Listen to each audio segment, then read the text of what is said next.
नमस्कार। तो एक जबरदस्त आइडिया है और उसे भारत में एक बड़ी कामयाब कंपनी बनाने का सपना है। देखिए, ये सफर है तो बड़ा मजेदार, पर इसमें कानूनी पेचीदगियां भी कम नहीं हैं। तो चलिए इस पूरे सफर को थोड़ा आसान बनाते हैं और स्टेप बाय स्टेप समझते हैं कि एक मजबूत कंपनी की नींव आखिर रखी कैसे जाती है। देखिए, हर बड़ी कंपनी की कहानी एक कमाल के आइडिया से ही शुरू होती है, पर सच तो यह है कि वो आइडिया सिर्फ एक चिंगारी की तरह है। अब उस चिंगारी को आग बनाने के लिए ना एक मजबूत, एक सॉलिड लीगल स्ट्रक्चर की जरूरत पड़ती है, और असल में यही वो नींव है जिस पर कामयाबी की पूरी इमारत खड़ी होती है। तो सवाल ये है कि ये शुरुआत कहाँ से की जाए। सबसे सही जगह है ये समझना कि हम जिस मैदान में उतर रहे हैं वो असल में है कैसा। तो चलिए सबसे पहले भारत के स्टार्टअप इकोसिस्टम पर एक नज़र डालते हैं। देखते हैं कि ये कितना बड़ा है और यहाँ क्या मौके हैं। तो सबसे पहले जरा बड़े पिक्चर को देखते हैं। आज की तारीख में भारत अमेरिका और चीन के ठीक पीछे दुनिया का तीसरा सबसे बड़ा स्टार्टअप इकोसिस्टम है। सोचिए, ये सिर्फ एक रैंकिंग नहीं है, ये इस बात का पक्का सबूत है कि यहाँ इनोवेशन और ग्रोथ की एक जबरदस्त लहर चल रही है। और हाँ, ये सिर्फ स्टार्टअप्स की गिनती की बात नहीं है, इसका सीधा असर हमारी अर्थव्यवस्था पर पड़ रहा है। पता है, भारतीय स्टार्टअप सब मिलकर देश की जीडीपी में करीब करीब 140 बिलियन डॉलर का योगदान करते हैं। ये एक बहुत बहुत बड़ी रकम है। इससे पता चलता है कि ये कंपनियां सिर्फ नए नए आइडियाज नहीं ला रही, बल्कि देश की इकोनॉमी को भी रफ्तार दे रही हैं। तो माहौल एकदम तैयार है और मौका बहुत बड़ा है। अब आता है सबसे जरूरी सवाल, एक फाउंडर के तौर पर पहला कदम क्या होना चाहिए? और वो कदम है अपने बिजनेस के लिए सही लीगल स्ट्रक्चर चुनना।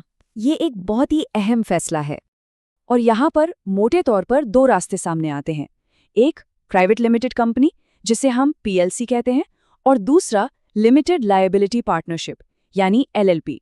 और ये फैसला सिर्फ कागजों तक सीमित नहीं है, ये एक स्ट्रेटेजिक फैसला है जो कंपनी का पूरा भविष्य तय करेगा।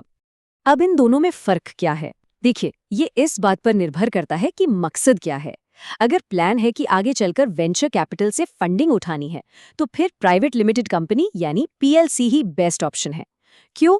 क्योंकि इन्वेस्टर्स को इसमें ज्यादा सेफ्टी दिखती है और ये स्ट्रक्चर उनके लिए जाना पहचाना होता है। वहीं दूसरी तरफ, अगर शुरुआत में ज्यादा फ्लेक्सिबिलिटी चाहिए और कम रूल्स रेगुलेशन में काम करना है, तो एलएलपी एक बेहतर चॉइस हो सकती है। अच्छा, अब जरा टैक्स की बात कर लेते हैं, क्योंकि पैसा तो जरूरी है। पहली नजर में देखने पर लगेगा कि दोनों के लिए कॉर्पोरेट टैक्स रेट तो लगभग सेम ही है, लेकिन असली खेल है मिनिमम ऑल्टरनेट टैक्स यानी एमएटी और ऑल्टरनेट मिनिमम टैक्स यानी एएमटी में। अब ये क्या चीज़ है? सीधे शब्दों में कहें तो ये टैक्स इसलिए हैं ताकि कंपनियां, भले ही उन्हें कई तरह की छूट मिल रही हों, फिर भी कम से कम थोड़ा टैक्स तो सरकार को दें। पीएलसी पर एमएटी लगता है और एलएलपी पर एएमटी। ये सुनने में छोटा सा फर्क लगता है, पर प्रॉफिट पर इसका बड़ा असर पड़ सकता है। ठीक है, तो मान लीजिए कि लीगल स्ट्रक्चर तो तय हो गया। अब अगला स्टेप क्या है? अब वक्त है इसे कागजों से निकालकर हकीकत बनाने का। चलिए, अब कंपनी को ऑफिशियली रजिस्टर करने का जो पूरा प्रोसेस है, उसे स्टेप बाय स्टेप समझते हैं। अब सुनने में ये प्रोसेस थोड़ा मुश्किल लग सकता है, पर इसे हम 4 मेन स्टेप्स में तोड़ सकते हैं। सबसे पहला काम है डिजिटल सिग्नेचर सर्टिफिकेट यानी डीएससी लेना।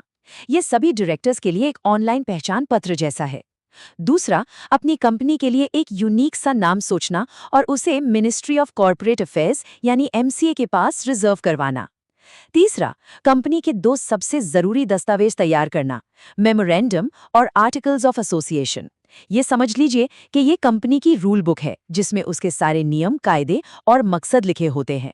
और आखिर में इन सब चीजों को स्पाइस प्लस नाम के एक ऑनलाइन फॉर्म के जरिए फाइल कर देना। और इन सारे स्टेप्स को पूरा करने के बाद आखिरकार वो पल आता है जिसका हर फाउंडर को बेसब्री से इंतजार रहता है। मिनिस्ट्री ऑफ कॉर्पोरेट अफेयर्स यानी एमसीए आपके सारे डॉक्यूमेंट्स को चेक करता है और सब कुछ सही होने पर जारी करता है सर्टिफिकेट ऑफ इनकॉर्पोरेशन। ये आपकी कंपनी का ऑफिशियल बर्थ सर्टिफिकेट है, मतलब अब आपका बिजनेस कानूनी तौर पर दुनिया में आ चुका है। लेकिन ठहरिए, जश्न मनाने से पहले एक बात और, कहानी अभी खत्म नहीं हुई है। कंपनी का रजिस्ट्रेशन तो बस पहला पड़ाव है, पहला माइलस्टोन। इसके बाद कंप्लायंस यानी नियमों के पालन की एक और जरूरी लिस्ट शुरू होती है, जिसे बिल्कुल भी नजरअंदाज नहीं किया जा सकता। जी हाँ, जैसे ही कंपनी रजिस्टर होती है, फाउंडर्स के लिए एक नई टू डू लिस्ट खुल जाती है। और ये चेकलिस्ट बहुत ज़रूरी है, ताकि बिजनेस शुरू से ही सारे कानूनी दांव-पेच और ज़रूरतों को पूरा करते हुए चले। तो इस लिस्ट में सबसे ज़रूरी क्या क्या है? चलिए फटाफट देखते हैं। कुछ बहुत ही ज़रूरी रजिस्ट्रेशन है, जैसे कंपनी के लिए परमानेंट अकाउंट नंबर यानी पैन और tax deduction and collection account number यानी टैन लेना। इसके अलावा अगर बिजनेस एक खास लिमिट को पार करता है तो गुड्स एंड सर्विसेज टैक्स यानी जीएसटी के लिए रजिस्टर करवाना भी जरूरी है। और आखिर में जो भी लोकल शॉप्स इन एस्टैब्लिशमेंट एक्ट है उसके तहत भी रजिस्ट्रेशन करवाना पड़ता है। अच्छा, ये सब तो हो गई कानूनी और पेपरवर्क वाली बातें, लेकिन एक स्टार्टअप की असली कामयाबी का आधार होते हैं उसके लोग, खास तौर पर को-फाउंडर्स। इसीलिए ये बहुत बहुत ज़रूरी है कि उनके बीच एक बिल्कुल साफ और मजबूत अग्रीमेंट हो। जैसा कि जानी मानी law firm Khaitan and company की गाइडबुक में भी कहा गया है, एक फाउंडर्स एग्रीमेंट एक प्रोटोकॉल तैयार करता है अगर कोई फाउंडर किसी भी वजह से जल्दी कंपनी छोड़ना चाहे। ये लाइन इस एग्रीमेंट की अहमियत को साफ कर देती है। मतलब ये एक तरह से सबसे खराब सिचुएशन के लिए एक प्लान है, जो को फाउंडर्स के बीच के रिश्तों को और किसी के जाने की सूरत में चीज़ों को संभालने में मदद करता है। तो फिर एक मजबूत फाउंडर्स एग्रीमेंट में आखिर होना क्या-क्या चाहिए? इसमें कुछ चीजें बिल्कुल साफ साफ लिखी होनी चाहिए, जैसे कि हर फाउंडर को कंपनी में हिस्सेदारी यानी इक्विटी कैसे और कब मिलेगी, कंपनी जो भी इंटेलेक्चुअल प्रॉपर्टी बनाएगी, मतलब कोई नया आइडिया या टेक्नोलॉजी, उसका मालिक कौन होगा, हर किसी का रोल और उसकी जिम्मेदारियां क्या होंगी, और सबसे जरूरी, अगर कोई फाउंडर कंपनी छोड़कर जाता है तो उस सिचुएशन में क्या होगा। तो इन सारी बातों का निचोड़ क्या निकलता है? यही कि एक मजबूत कंपनी सिर्फ एक अच्छे आइडिया के दम पर नहीं बनती, वो बनती है एक मजबूत नींव पर। और इस नींव के कह सकते हैं 3 मजबूत पिलर हैं: सही लीगल स्ट्रक्चर, एक सॉलिड फाइनेंशियल प्लान और को-फाउंडर्स के बीच बिल्कुल साफ सुथरे अग्रीमेंट्स। इसको ना ऐसे समझिए, एक कंपनी बनाना बिल्कुल एक गगनचुंबी इमारत बनाने जैसा है। अगर उसकी नींव ही कमजोर होगी तो इमारत ज्यादा दिन नहीं टिकेगी, भले ही वो ऊपर से कितनी भी चमक दमक वाली क्यों ना दिखे।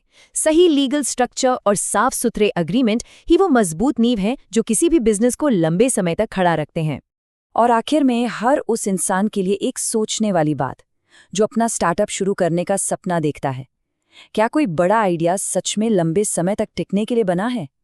याद रखिए, एक आइडिया को एक हमेशा चलने वाले बिजनेस में बदलने के लिए सिर्फ जोश और जुनून काफी नहीं होता। उसके लिए सही तैयारी और एक चट्टान जैसी मजबूत नींव की भी जरूरत होती है।